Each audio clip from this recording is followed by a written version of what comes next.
नमस्कार दोस्तों। जब मैं आपको यूपीएससी मेंस का सिलेबस समझा रहा था तो वहाँ सेकेंड पेपर में मैंने बताया था, एक टॉपिक है सिलेबस में कि आपको पढ़ना है। कुछ आयोग हैं, संवैधानिक आयोग, गैर संवैधानिक हैं, न्यायिक, अर्ध न्यायिक, इनके बारे में पढ़ना है।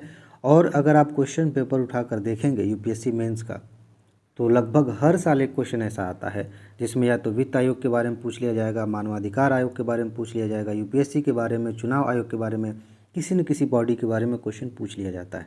कभी कभी सीधे उसके काम पर पूछा जा सकता है और आयोग के जो अध्यक्ष हैं उनकी नियुक्ति वगैरह से पूछा जा सकता है, या फिर उससे संबंधित कोई इशू है, कोई विवाद है, वहाँ से क्वेश्चन आ सकता है। फिलहाल आज का हमारा टॉपिक है चुनाव आयोग। बहुत ज़्यादा इंपॉर्टेंट टॉपिक है, यहाँ से क्वेश्चन पूछा जा सकता है।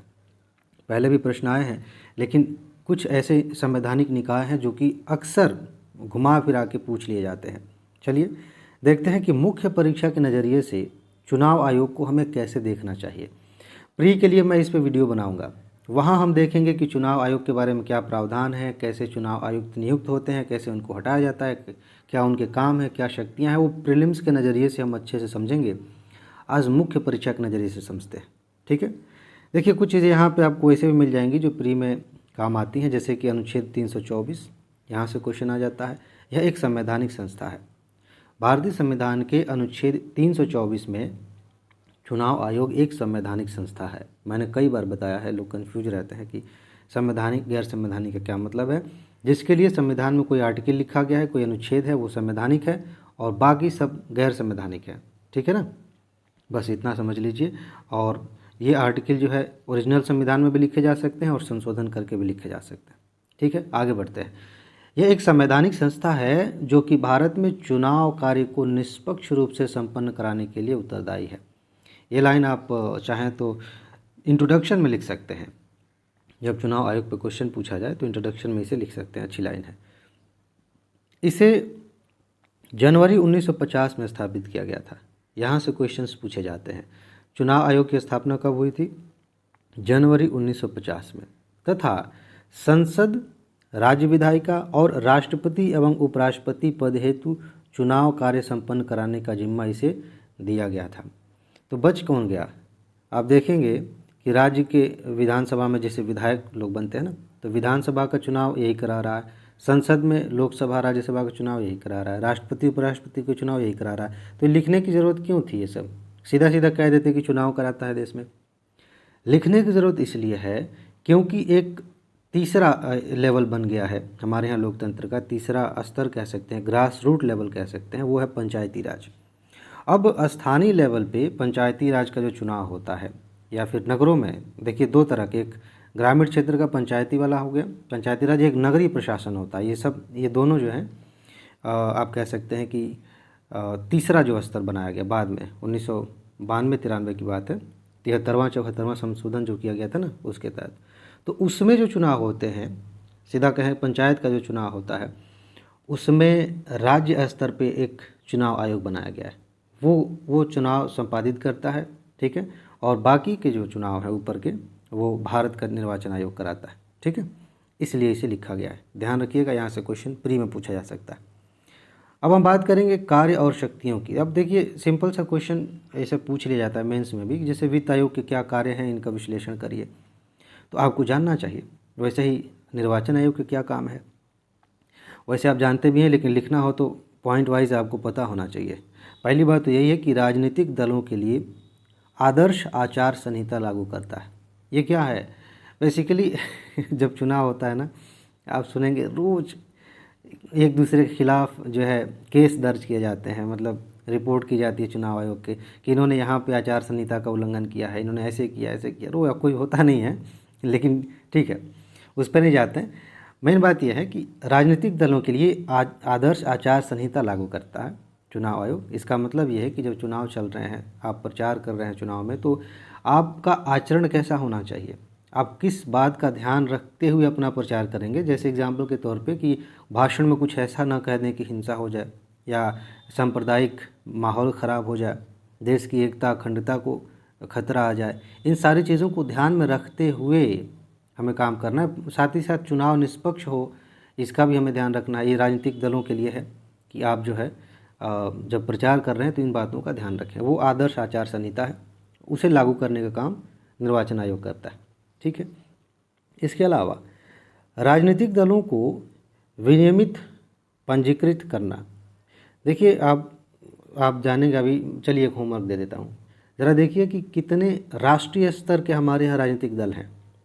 क्वेश्चन यहाँ से पूछे जाते हैं, स्पेशली पीसीएस एग्जाम्स में पूछ लिए जाते हैं, यूपीएससी ने भी पहले पूछे हैं।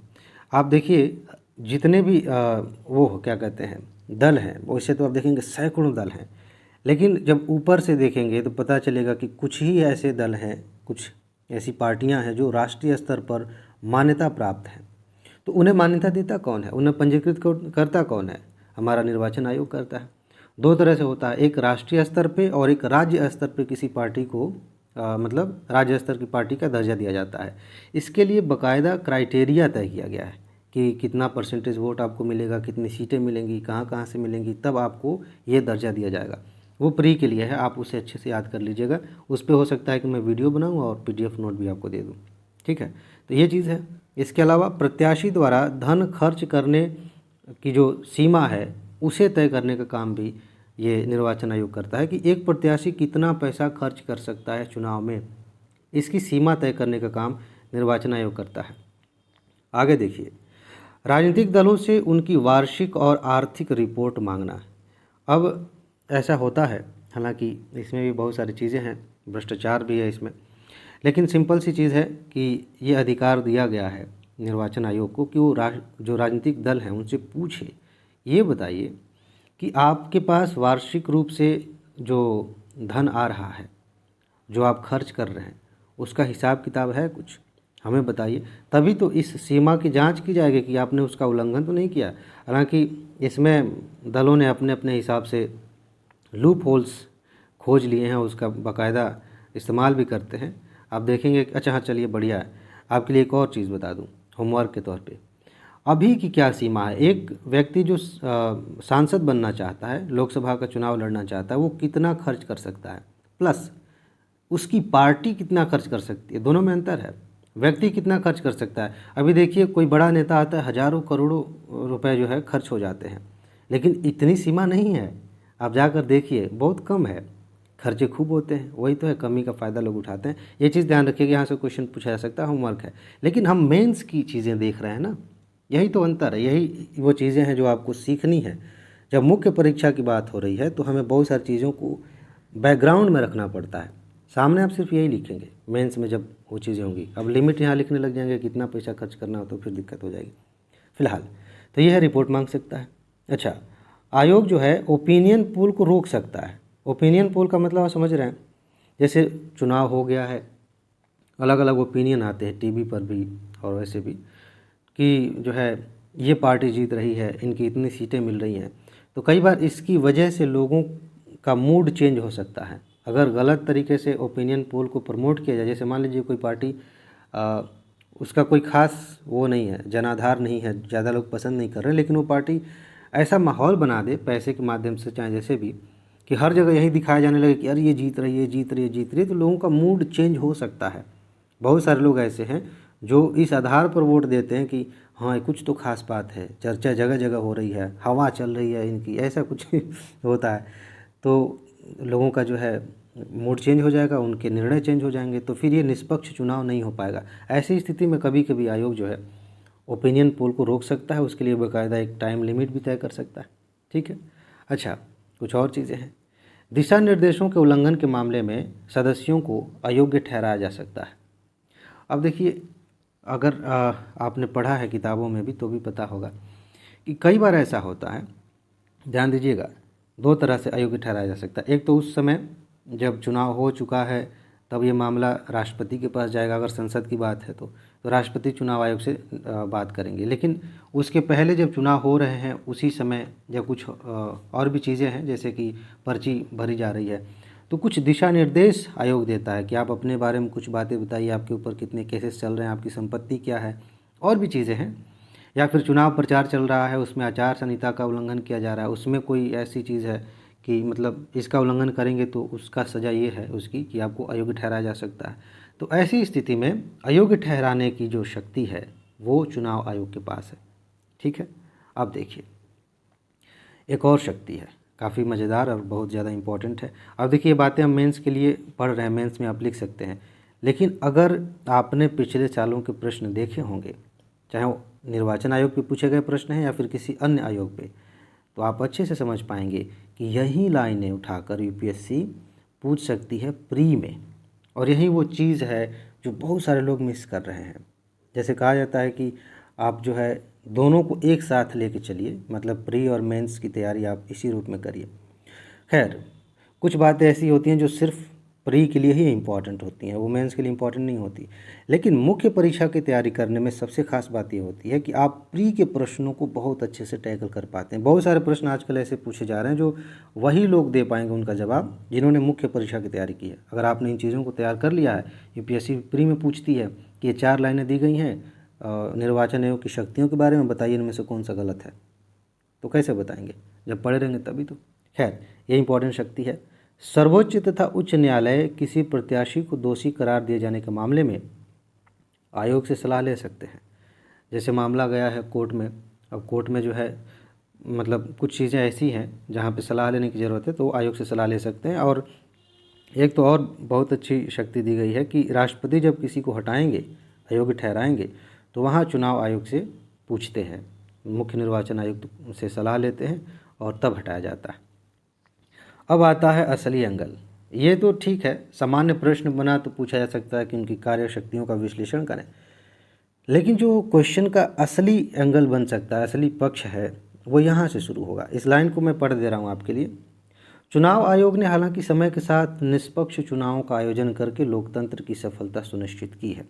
नो डाउट, इतने लंबे समय से जब हमारा संविधान बन रहा था, जब हम आज़ाद हुए, तो दुनिया भर के बहुत बड़े एक्सपर्ट जो थे, बड़े बड़े, उन्होंने गेस किया था कि ज़्यादा दिन तक चल नहीं पाएगा, तानाशाही आ जाएगी या फिर कुछ सैन्य शासन जैसी व्यवस्था हो जाएगी, लोकतंत्र चल नहीं पाएगा। लेकिन अभी तक हम चल रहे हैं, ठीक है ना, एक लोकतंत्र के तौर पे, एक सफल लोकतंत्र के तौर पे। तो इसमें तो चुनाव आयोग को क्रेडिट ज़्यादा ही है, अच्छी बात है।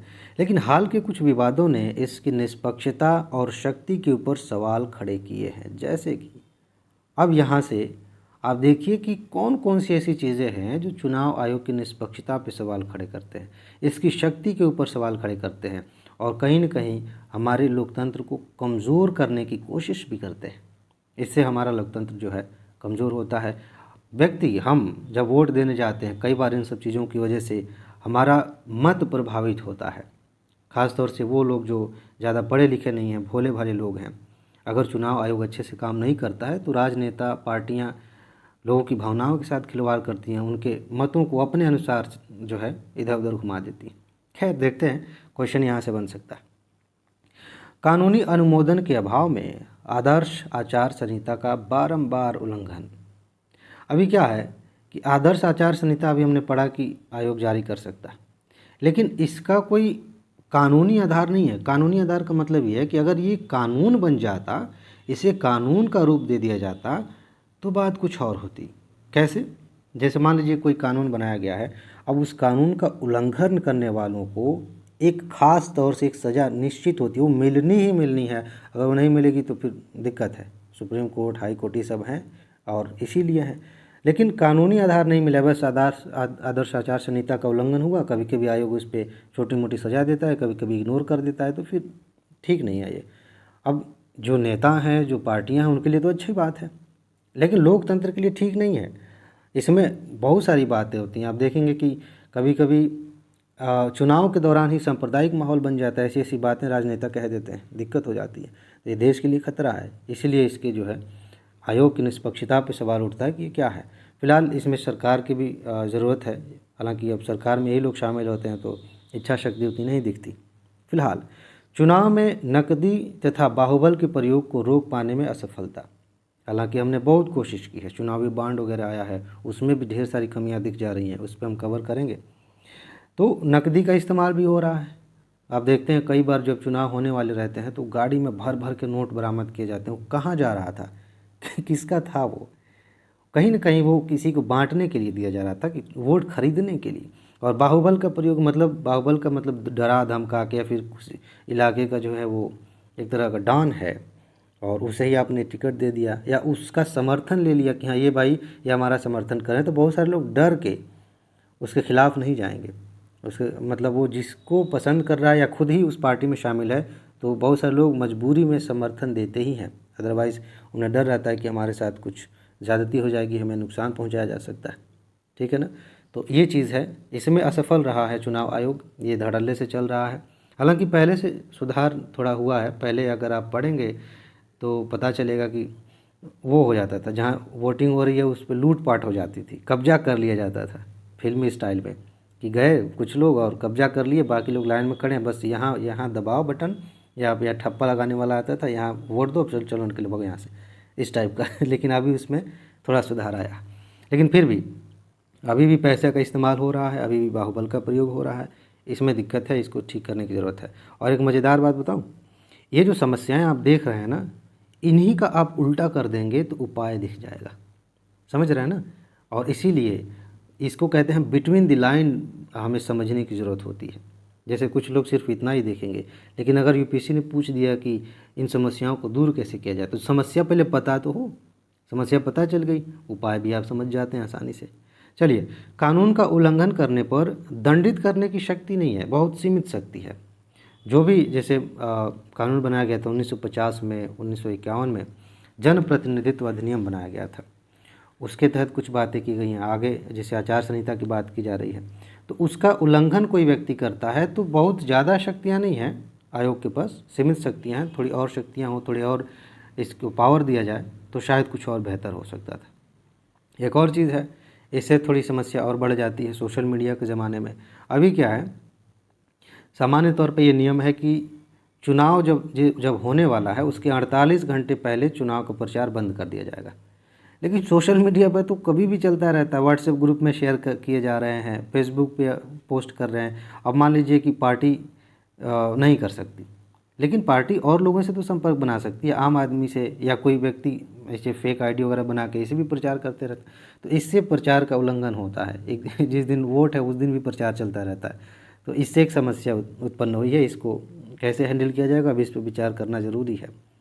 आप देखिए, ये एक थोड़ी ज़्यादा बड़ी समस्या है, इसके बारे में हमने बात की थी जब प्रेस की बात हो रही थी। पेड न्यूज़ के बढ़ते मामले। अब पेड न्यूज़ क्या होती है, पैसे दे करके न्यूज़ चलाना। अब न्यूज़ वाले जो टीवी वाले हैं उनको हमने पैसे दे दिए और अपने हिसाब से हम कह रहे हैं कि इस तरह से न्यूज़ चलाओ, हमारी छवि अच्छी हो। तथा जनसंपर्क एजेंसियां ये बड़ी चुनौती खड़ी कर रही हैं। जनसंपर्क एजेंसियां क्या होती हैं, पब्लिक रिलेशंस एजेंसी, पीआर इनको कहते हैं। अक्सर आपने सुना होगा कि इनकी पीआर एजेंसियां हैं और वो ऐसे ऐसे करती हैं। ये क्या करती हैं बेसिकली, कि किसी भी संस्था, किसी भी व्यक्ति का एक तरह से प्रचार करती हैं। प्रचार किसी भी रूप में हो सकता है, चाहे वो डिजिटल माध्यम से हो सकता है और विज्ञापन के माध्यम से हो सकता है, आर्टिकल्स लिख के हो सकता है ना। तो ये एजेंसियां जो हैं ये थोड़ी ज़्यादा चुनौती खड़ी कर रही हैं इस रूप में कि चुनाव निष्पक्ष नहीं हो पा रहा है। अब पैसे दे करके आप न्यूज़ चलाएंगे, दिक्कत तो है ना। लोग कैसे जानेंगे कि सही बात क्या है। जब पैसे ही दे के चलाना है तो हम अपने पक्ष में न्यूज़ चलवाएंगे ना। जनसंपर्क एजेंसी होती ही इसलिए है कि हम उनको हायर करेंगे, उन्हें पैसे देंगे, हमारे बारे में अच्छा अच्छा लिखेंगे, अच्छी वीडियोज़ आएंगी, ये सारी चीज़ें होंगी। तो इससे लोकतंत्र को तो खतरा है। लोकतंत्र क्या है भाई, सीधी सी बात है कि हम आज़ादी से स्वतंत्र होकर अपने हिसाब से अपनी बुद्धि विवेक का इस्तेमाल करके ऐसे व्यक्ति को चुने जो सरकार में जाके हमारे लिए काम करे। लेकिन इनकी वजह से अच्छा व्यक्ति कौन है, अच्छा कौन नहीं है, ये सब धूमिल हो जाता है, समझ में नहीं आता, गड़बड़ हो जाता है। तो हम जो निर्णय लेंगे वो भी ऐसा ही होगा, घालमेल वाला। ठीक है ना। तो इससे एक दिक्कत है। अच्छा, हाल में संवेदनशील क्षेत्रों में शांतिपूर्ण चुनाव संपन्न कराने की चुनौती। बहुत सारी जगह ऐसी हैं, जैसे छत्तीसगढ़ के कुछ इलाके हैं, आप देखेंगे कि वहाँ पे जब चुनाव होते हैं तो बड़ा डर का माहौल आसपास वहाँ रहता है कि जो नक्सलवादी हैं वो हमला कर सकते हैं, या फिर कुछ और, जैसे कुछ क्षेत्र ऐसे हैं, कुछ जगह ऐसी हमारे देश में जहाँ पे सांप्रदायिक तनाव अक्सर बना रहता है, चाहे वो कोई त्यौहार हो, चाहे चुनाव का टाइम हो, तो दिक्कत होती है। वहाँ पे चुनाव संपन्न कराना एक बड़ी चुनौती बनती जा रही है। इसे आप देखेंगे, ये सारी दिक्कतें हैं। हालांकि इसमें इस चीज़ को आप जब पूछा जाए कि भारत में निष्पक्ष चुनाव कराने में क्या क्या दिक्कतें हो रही हैं, उस वहाँ पे इसको थोड़ा और विस्तार से आप लिख सकते हैं। ठीक है ना। तो ये चीज़ है। आगे देखिए, हाल ही में जो ईवीएम मशीन है, इसमें छेड़छाड़ के आरोप लगे हैं और इससे चुनाव जो है उसकी निष्पक्षता पर सवाल खड़े हो रहे हैं। बहुत सारे ऐसे दल हैं जो बार बार कहते हैं और ऐसे ऐसे तर्क देते हैं कि लगता है कि हाँ जी कुछ तो है, कुछ गड़बड़ है, और इस पर कुछ खास किया नहीं है आयोग ने, मतलब सरकार ने भी और आयोग ने भी। मुझे तो पर्सनली ऐसा लगता है कि उतने अच्छे सबूत और उतनी अच्छी चीज़ें नहीं दी हैं जिससे मन संतुष्ट हो जाए। हाँ, लगता है ठीक है, इसको हैक नहीं किया जा सकता, इसमें कोई गड़बड़ी नहीं की जा सकती, लेकिन जिस तरह से सवाल खड़े किए जाते हैं उनको भी अब जब सुनेंगे ना तो आप कंफ्यूज हो जाएंगे कि अरे क्या है, कुछ तो गड़बड़ चल रहा है। तो इससे अब बताइए, जब उस मशीन में ही गड़बड़ होने लगे जिसमें हम वोटिंग करेंगे और जिसे हम वोट देना चाहते हैं वहाँ तक ना पहुँचे, तो फिर तो दिक्कत है ना, बहुत भारी दिक्कत है। बाकी सारी व्यवस्था कोई मतलब नहीं है, आचार संहिता का कोई मतलब नहीं है, वो जो जितनी बातें हमने पढ़ी हैं, जब मशीन ही ख़राब है, जब मशीन ही हैक हो गई है, तो बाकी चीज़ें करके हम क्या करेंगे? वोट दे रहे हैं किसी और को, जा रहा है कहीं और। तो इसकी वजह से भी समस्या खड़ी हुई है। इस पर सीधी सी बात है कि बाकायदा देखिए, दुनिया में बहुत सारे देशों ने इस पर काम किया था, फिर हटा लिया। मैं अभी इसके खिलाफ़ या इसके पक्ष में नहीं जा रहा हूँ। ईवीएम के खिलाफ़ और पक्ष में जाना अलग एक टॉपिक हो जाएगा, उस पर बात करेंगे। मैं सिर्फ इतना समझा रहा हूँ कि इस पे सरकार को, आयोग को थोड़ा और अच्छे से अपने तर्क प्रस्तुत करने चाहिए और निष्पक्षता दिखानी चाहिए कि इसमें है क्या। ठीक है ना, बहुत सारे देशों ने कराया था इसमें, फिर छोड़ दिए, फिर बैलेट पेपर पे करा रहे हैं, तो आखिर इसमें कुछ तो दिक्कत होगी। खैर, तो इससे सवालिया निशान खड़े हुए हैं, ये आप लिख सकते हैं। इसके अलावा केंद्र सरकार द्वारा चुनाव आयोग की सलाह के बिना जनप्रतिनिधित्व अधिनियम में संशोधन करना। अब जनप्रतिनिधित्व अधिनियम में क्या है, ये बताया गया है कि कैसे चुनाव होगा, जो व्यक्ति चुनाव लड़ रहा है उसके बारे में बातें होती हैं, कुछ अधिकार उसके तहत भी चुनाव आयोग को दिए गए हैं। तो ये इतना महत्वपूर्ण जो है अधिनियम है चुनाव से संबंधित, और सबसे महत्वपूर्ण संस्था जो है चुनाव से संबंधित चुनाव आयोग है। अब इस कानून में आप बदलाव करने जा रहे हैं लेकिन चुनाव आयोग से पूछ नहीं रहे हैं, तो ये थोड़ा ठीक नहीं है, ये गड़बड़ है। ठीक है ना, तो ये सारी चीज़ें हैं। बाकी इसमें कंक्लूजन के तौर पे कुछ और बातें हो सकती हैं। अगर एक नया पक्ष बनाया जाए कि इन समस्याओं को कैसे दूर किया जाए, तो वो मैंने अभी समस्या के साथ ही साथ आपको हिंट दे दिया, उसके बारे में बात कर ली। तो अलग से आप चाहें तो उस पर सोच सकते हैं, विचार सकते हैं। अभी देखिए ये कौन सी बात लिखी गई है, कंक्लूजन में इस तरह की बातें लिख सकती हैं। भारत में मुक्त और निष्पक्ष चुनाव संपन्न कराने में भारतीय चुनाव आयोग को विश्व भर में स्वर्ण मानक के रूप में स्वीकार किया जाता है, मतलब बहुत अच्छा माना जाता है। ठीक है, अंतर्राष्ट्रीय स्तर पर भारत में प्रयुक्त ईवीएम के सुरक्षा मानकों की प्रशंसा की जाती है। ठीक है, अच्छी बात है। सभी ईवीएम के साथ मशीनों को लगाए जाने के लिए धनराशि दिया जाता है। अच्छा, चुनाव आयोग ने राजनीतिक दलों से यह भी कहा है कि चुनाव प्रक्रिया में पारदर्शिता तथा सत्यनिष्ठा सभी हितधारकों की साझी जिम्मेदारी है। इस चीज़ को थोड़ा सा समझ लीजिए, एक मिनट। हाँ, ये काफ़ी ज़्यादा इम्पोर्टेंट है। चुनाव आयोग ने राजनीतिक दलों से यह भी कहा है कि चुनाव प्रक्रिया में पारदर्शिता और सत्यनिष्ठा सभी हितधारकों की साझी जिम्मेदारी है। जो भी पार्टियां हैं, जो भी व्यक्ति चुनाव लड़ रहे हैं, हम सबको मिल करके ये चीज़ तय करनी चाहिए, इसमें अपने जो भी हमारे लेवल पे है पारदर्शिता और सत्यनिष्ठा सुनिश्चित करनी चाहिए। इसमें कोई भी ऐसी चीज़ घाल मिल वाली नहीं। सिर्फ सत्ता पाने के लिए अगर हम कुछ करते हैं तो ऐसे लोग जो सिर्फ इसलिए राजनीति में आना चाहते हैं, सरकार में आना चाहते हैं कि उनके पास शक्ति होगी, पैसा होगा, भ्रष्टाचार करने की संभावना होगी, वो देश का विकास नहीं कर पाएंगे और ऐसे में देश का विकास हो भी नहीं पाता। मुझे कभी कभी व्यक्तिगत रूप से ऐसा लगता है कि हम खुद ही मतलब अब चूँकि हमने ही तो भेजा है लोगों को सरकार में, तो हम खुद अपने विकास के विरोधी हैं। हम खुद ही नहीं चाहते। हम जान रहे हैं कि सारी समस्याएं यहाँ से हैं, और अगर भ्रष्टाचार ख़त्म हो जाए, अगर ये जो है पारदर्शिता सुनिश्चित हो जाए, सब लोग ईमानदारी से अपना काम करें, तो मुझे नहीं लगता कि 1 साल से ज़्यादा समय लगेगा। 1 साल के अंदर हमारा भारत कहाँ से कहाँ पहुँच जाएगा। लेकिन ठीक है, ये कोई फ़िलासफ़ी की क्लास नहीं है। फ़िलहाल इसमें इतना ही रहने देते हैं। काफ़ी चीज़ें इसमें आपने समझ ली हैं चुनाव आयोग के बारे में, और इसके आधार पे आप कुछ नया सोच भी सकते हैं। ठीक है जी, इस पे मैं प्री के लिए वीडियो बनाऊंगा, तो बाकी एंगल्स को हम कवर करेंगे और प्री के लिए कहाँ कहाँ से क्वेश्चन बन सकते हैं वो भी देखेंगे। हालांकि इसमें कुछ बातें ऐसी हैं जो मैंने बताई भी हैं जो प्री के लिए इम्पॉर्टेंट है।